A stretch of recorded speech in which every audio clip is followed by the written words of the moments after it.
Hello friends, तो हम लोग शब्दावली की बात कर रहे थे जिसमें हम लोगों ने कुछ शब्द देखे थे जो भी हमारे लेखांकन से जुड़े हुए थे। 5 शब्द हम लोग देख चुके थे। उसी के आगे कंटिन्यूएशन में बहुत आसान है, ये पूरा बोर्ड भरा है, इसको एक साथ मत देखना, इसलिए मैं कहीं बोर्ड पर लिखता नहीं हूं, लेकिन आज मैंने लिख दिया है। एक एक करके हम लोग बात करेंगे, सिर्फ उतने को फोकस करके देखना है। तो अगला शब्द आता है हमारा क्या, विक्रय। बहुत आसान है। जब बेचा गया ना, तो बेचने के बाद से हमें कुछ पैसा मिल जाता है। तो क्या बेचते हैं हम लोग, जो भी कंपनी कोई वस्तु बना रही है या कोई सेवा बना रही है। सेवा बना रही है मतलब जैसे सेवा कैसी हो सकती है, कोई भी ट्रांसपोर्टेशन है, जैसे मान लीजिए आपने मुझे सामान दिया, मेरा काम है आपके सामान को एक जगह से दूसरी जगह पहुंचा देना, ठीक है, उसके बदले आप मुझे पैसे दोगे। तो मैंने आपको कोई वस्तु नहीं बेची, मैंने आपको एक सेवा बेची कि मैं आपका सामान यहां से उठा करके दूसरी जगह तक पहुंचा दूंगा। तो चाहे आप वस्तु बेचो चाहे सेवा बेचो, उससे जो भी आपको आगम मिल रहा है, क्या मिल रहा है, आगम, उसको हम लोग बोल देते हैं विक्रय। और आगम का मतलब क्या है, रेवेन्यू। अब आगम और लाभ में अंतर है, ठीक है। आगम का मतलब है कि आपकी टोटल बिक्री कितनी हुई। आपके मान लीजिए जूते चप्पल की दुकान है, तो आपने सामान बेचना स्टार्ट किया, दिन भर आपने सामान बेचा, तो आपका मान लीजिए 5,000 रुपए का सामान बिक गया। लेकिन 5,000 रुपए में बहुत सारी लागत भी तो आई थी, जो आपने सामान खरीदा था, आपके यहाँ बिजली का खर्चा है, हो सकता है आपने कुछ लोगों को दुकान पे रखा हुआ है, उनको भी पैसे देने हैं। तो वो जो खर्चा आ रहा है, जब आप उसको हटा दोगे तब आपको क्या मिलेगा, लाभ मिलेगा। उसके बाद हम लोग आगे करेंगे, लेकिन आप समझ लिए आगम मतलब रेवेन्यू, इसको हम इंग्लिश में क्या बोलते हैं, रेवेन्यू। और ये सारे जो बेसिक इंग्लिश के वर्ड्स भी आप ध्यान रखिए, क्योंकि बहुत बार इस तरह से ही हम लोग यूज करते हैं लेखांकन में, ठीक है। तो सेल्स हो गई। अब सेल्स में दो चीजें, एक समझिए, सेल्स सिर्फ और सिर्फ ऐसा नहीं होता है कि आपको पैसा मिला तभी आप उसको सेल्स मानेंगे। आपने जूते दे दिए किसी को, और आपका कोई पड़ोसी है या कोई भी है, उसने बोला कि 2 दिन बाद पैसे वापस करेगा, तो वो भी हम लोग उसको विक्रय में गिनेंगे, ठीक। ऐसा नहीं कि जब पैसा आ रहा होगा तब गिनेंगे, क्योंकि आपने सामान दे दिया, जो आपको करना था वो आपने कर दिया है, तो आपने कमा लिया है। क्या कर लिया है, देखिए एक कॉन्सेप्ट आता है इकोनॉमिक्स में, लेखांकन से भी जुड़ा हुआ है।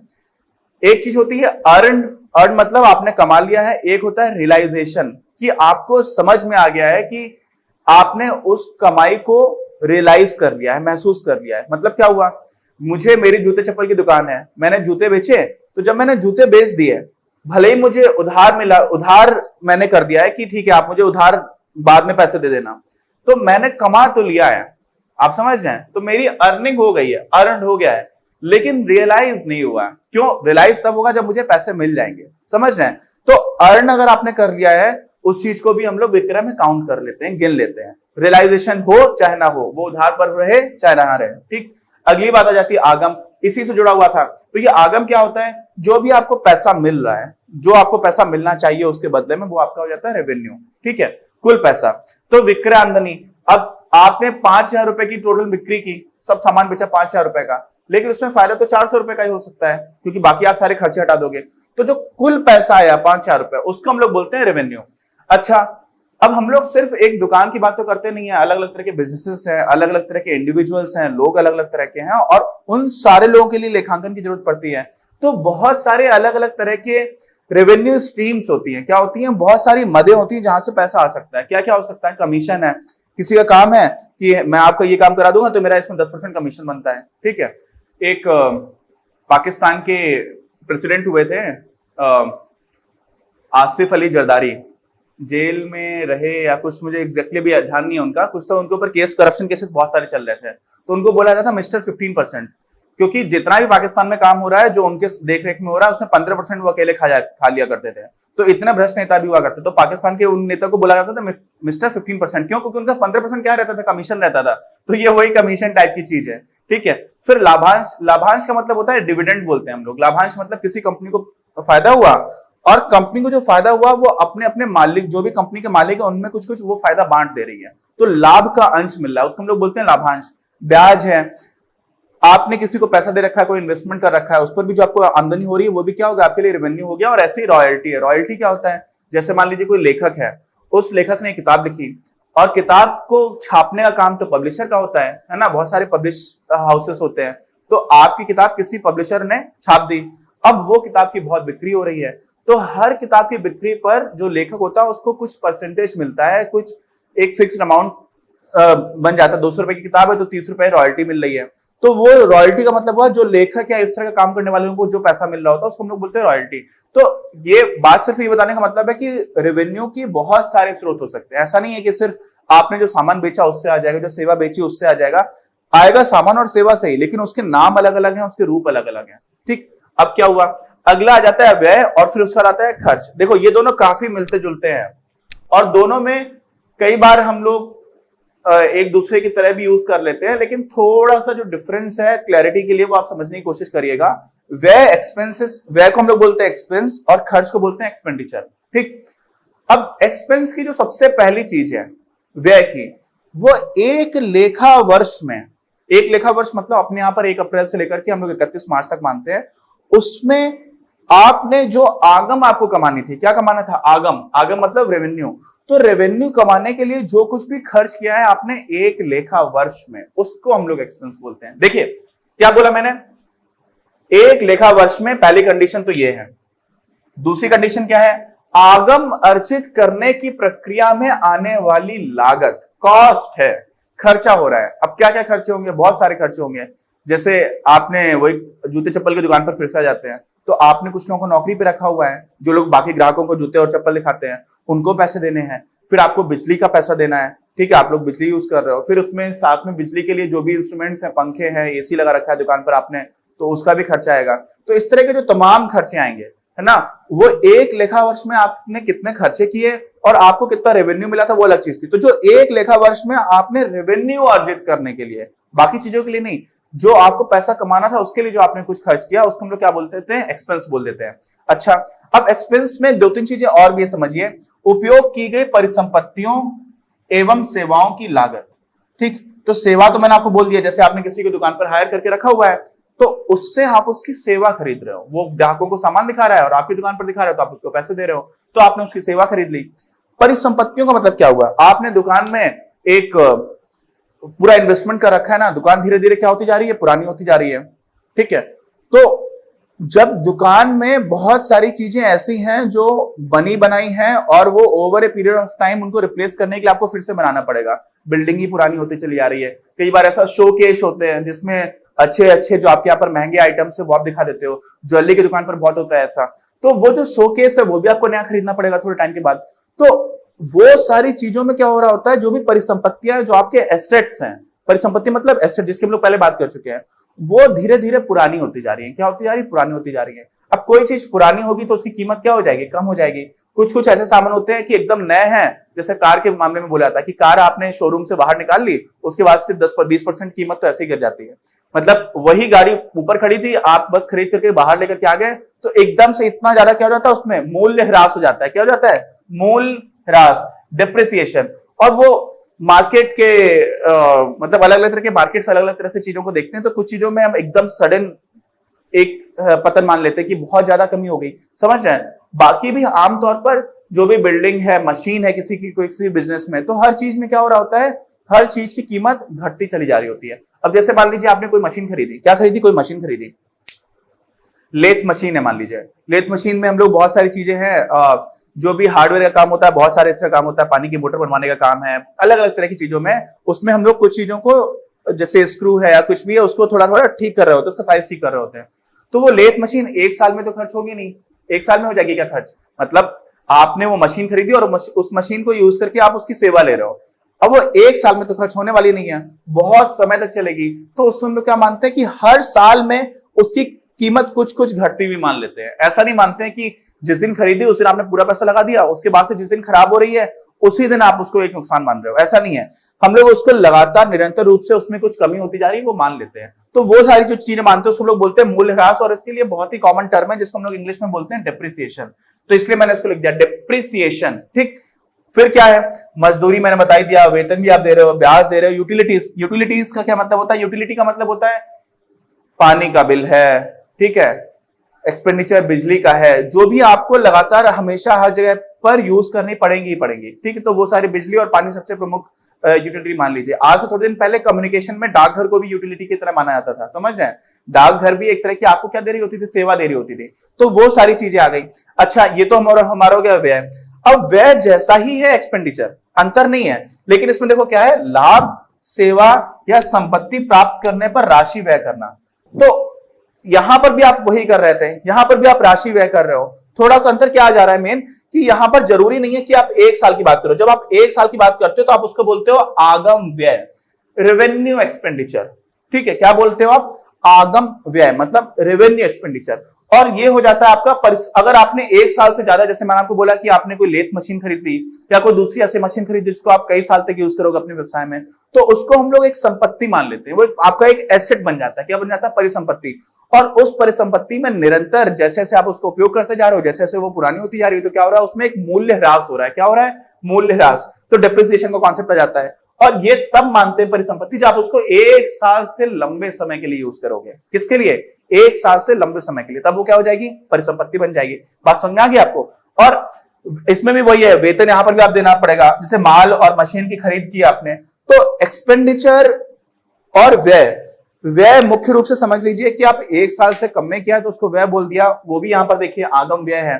और यहां पर अगर 1 साल से ज्यादा के लिए आपने कोई पैसा खर्च कर दिया, इन्वेस्टमेंट कर दिया, वो निवेश हो गया, तो उसको क्या हो गया? उस निवेश से एक परिसंपत्ति क्रिएट हो गई, उससे एक एसेट बन गया।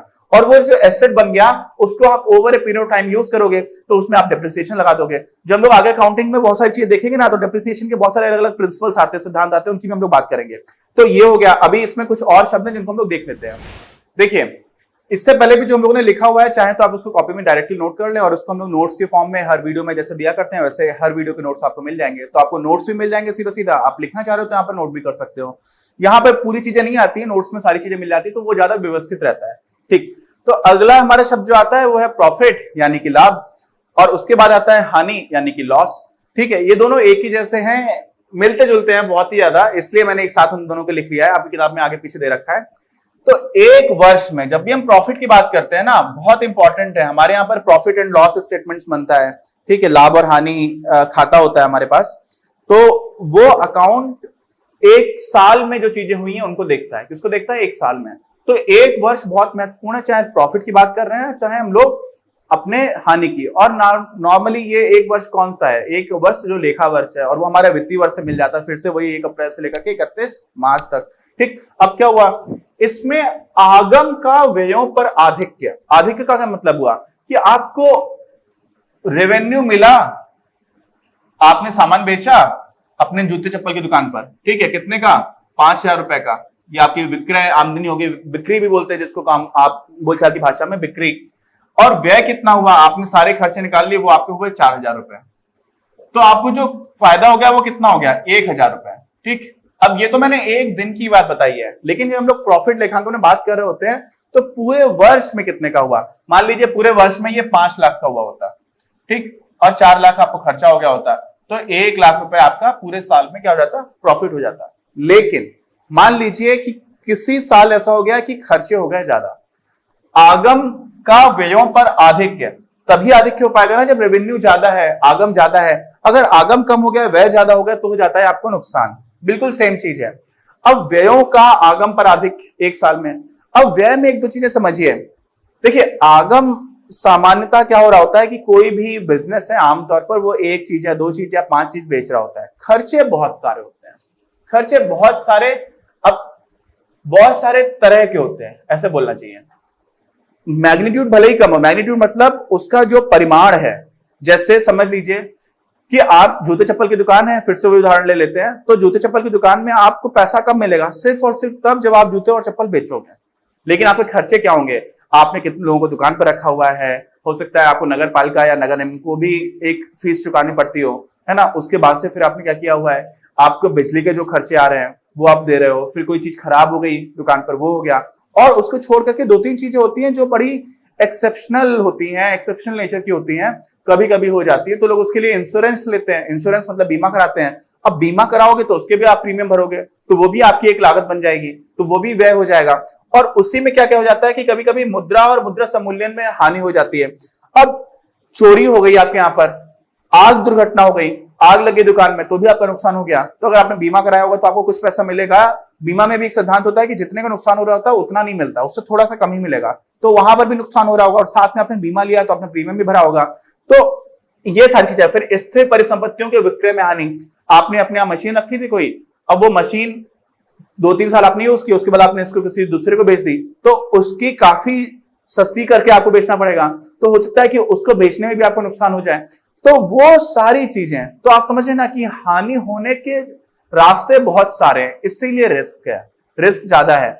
हानि बहुत सारी तरह से हो सकती है, लाभ आपको कम तरह से हो रहा है, लेकिन लाभ जो कम तरह से हो रहा है उसका मैग्नीट्यूड ज्यादा हो सकता है कि आप हर जूते में आप बहुत अच्छा प्रॉफिट कमा रहे हो। कुछ हर शहर में हर जगह पर कुछ ऐसी दुकानें होती हैं जिनकी रेपुटेशन बन जाती है, उनकी अपनी ब्रांड बन गई है, तो वो फिर बहुत अच्छा फायदा कमा रहे होते हैं। शर्ट का हम लोगों का एक उदाहरण दे रखा है अर्थशास्त्र की किताब में। एक कॉटन की शर्ट जो है वो बहुत सारी फॉरेन कंपनीज बेच रही हैं, वो 1200 रुपए से कम को आपको नहीं मिलती है एक शर्ट, और उसको बनाने में जो कीमत है सब मिला के वो 70 रुपए के आसपास की आती है। फिर वो मार्केटिंग में खर्चा करते हैं। इसी जैसे कोल्ड ड्रिंक्स है, कोल्ड ड्रिंक्स को बनाने में 1 लीटर की जो लागत है 2 रुपए के आसपास की बन रही है।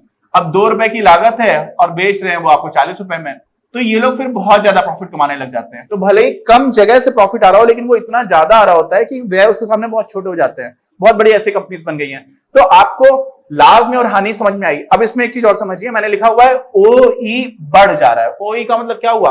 Owners equity.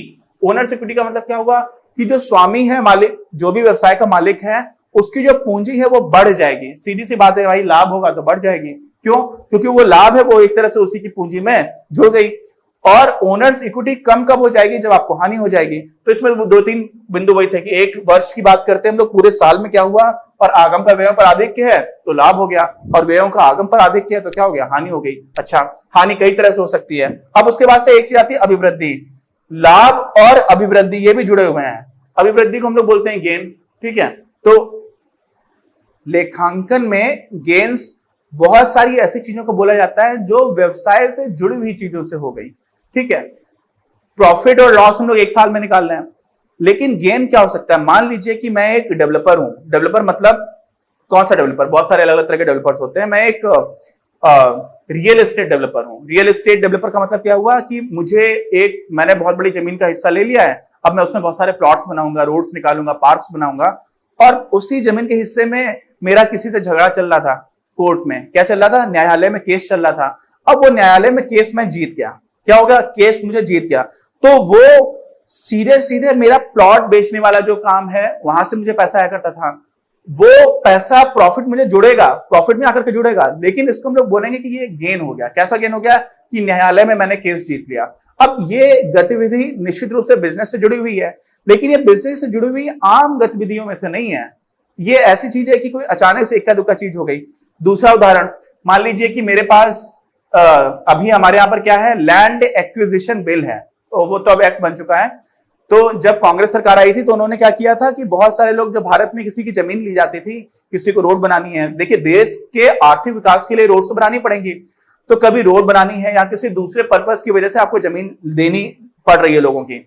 भट्टा पार्सल, बहुत सारी ऐसी घटनाएं हुई हैं जिसमें बहुत दिन तक सुप्रीम कोर्ट में केस चला।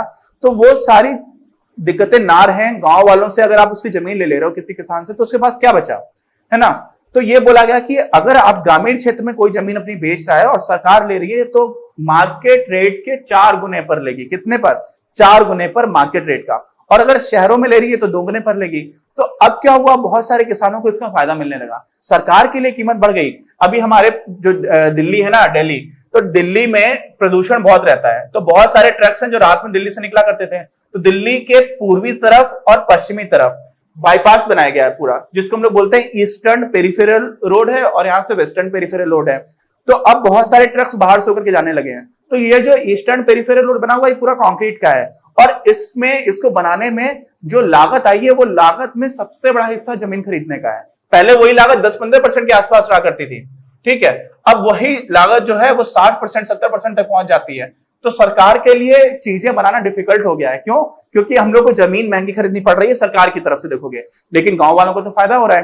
तो अब ऐसे समझ लीजिए कि आप बिजनेस कर रहे थे और उसी के बगल से एक रोड का मैप आ गया कि यहां से तो नया एक्सप्रेसवे बनेगा, तो आपकी जो भी संपत्ति उसकी कीमत बढ़ गई अचानक से, तो वो भी क्या हो गई? अभिवृद्धि हो गई। क्यों? क्योंकि वो सीधा लेना देना, मतलब बिजनेस से जुड़ा हुआ है, आपके बिजनेस की जमीन ही बढ़ रही है, लेकिन वो जो चीजें आ रही है वो कई बार डायरेक्टली सीधे तौर पर जुड़ी हुई नहीं है, उनसे भी हमें क्या हो जाता है? गेन हो जाता है। ठीक ऐसे ही आपकी कोई और मशीन है, जैसे कई बार क्या होता है, एक अमेरिका में एक शो आता है कार्स के बारे में एक इंसान है बात करता है, ठीक है, और वो बहुत सारी अलग अलग तरह की कार्स रखा करते हैं, और वो क्या करते हैं कि बहुत बार बहुत पुरानी कार हो जाती है ना, उसको जितनी उसकी वास्तविक कीमत थी उससे भी ज्यादा पर खरीदी जाती है। समझ रहे हैं क्यों? क्योंकि उसमें एक तरह की वो निशानी वाली वैल्यू आ जाती है। निशानी समझ रहे हैं कि अरे ये हमारे दादा की निशानी है, तो समझ रहे, जहां पर भावनाएं जुड़ जाती हैं वहां पर पैसे बहुत ज्यादा बढ़ जाते हैं। ऐसे ही कि अरे ये 1910 में गाड़ी चला करती थी और इस पर वायसराय साहब निकला करते थे, तो वो गाड़ी की नीलामी होती है, तो उसकी जो वास्तविक कीमत है उससे भी ज्यादा पर बढ़ जाती है। तो इस तरह से क्या होता है ना कि कई बार आप पुरानी चीजों को लेकर के, ऐसे आपकी कोई मशीन निकल करके आ गई, तो कई बार बिजनेस करते करते उन्हीं में जुड़ी हुई कुछ चीजों से अचानक से फायदा हो जाता है, जो बिजनेस की सीधे संबंधित काम है, जो आप चीजें बेच रहे हो, जो सेवाएं बेच रहे हो, उनको छोड़ करके भी बाकी चीजों से भी फायदा हो सकता है। तो उसको हम लोग क्या बोल देते हैं? गेन्स बोलते हैं, अभिवृद्धि बोलते हैं। और अगर एक वर्ष में हम निकालेंगे ना, देखिए जब प्रॉफिट निकाल रहे होते हैं तो जो गेन हो रहा होता है ना अलग से, उसको भी हम लोग अपने वर्ष के प्रॉफिट में इंक्लूड कर लेते हैं। लेकिन गेन में क्या है कि थोड़ी सी प्रवृत्ति अलग तरह की होती है। ठीक, तो ये शब्द हम लोगों ने देख लिए। इसी में 8 शब्द करीब और हमारी किताब में दे रखे हैं, जिनको हम लोग अपने अगले वीडियो में कंटिन्यू करेंगे, और वहां से आपकी ये सारी चीज समझ में आ जाएगी कि इन शब्दों का अर्थ क्या है। देखिए मैं आपको इतना आराम से इसलिए समझा रहा हूं ना, एक बार ये सारी चीज समझ लोगे, फिर बेस बन रहा है यार, अभी हमारी नींव बन रही है, नींव मजबूत होती चली जाएगी, फिर आगे आप लोगों को बिल्कुल भी दिक्कत नहीं आएगी। तो हम लोग मिलते हैं अपने अगले वीडियो में। इस वीडियो के नोट्स हर वीडियो की तरह आपको मिल जाएंगे इस वीडियो के डिस्क्रिप्शन में। अपनी क्लास का उद्देश्य आप सभी के लिए आप ही की भाषा में गुणवत्तापूर्ण शिक्षा उपलब्ध कराना है। कक्षा 12 तक के सभी प्रमुख विषयों पर हम वीडियोस बना रहे हैं, और कुछ विषयों पर वीडियोस आपके अपने चैनल अपनी क्लास की ही अन्य प्लेलिस्ट पर अपलोड भी हो चुके हैं। ज्ञान के प्रकाश से देश को सशक्त बनाने के हमारे इस प्रयास में इस चैनल को सब्सक्राइब करके और लोगों के साथ शेयर करके अपना बहुमूल्य योगदान जरूर दें। पढ़ेगा इंडिया तो बढ़ेगा इंडिया।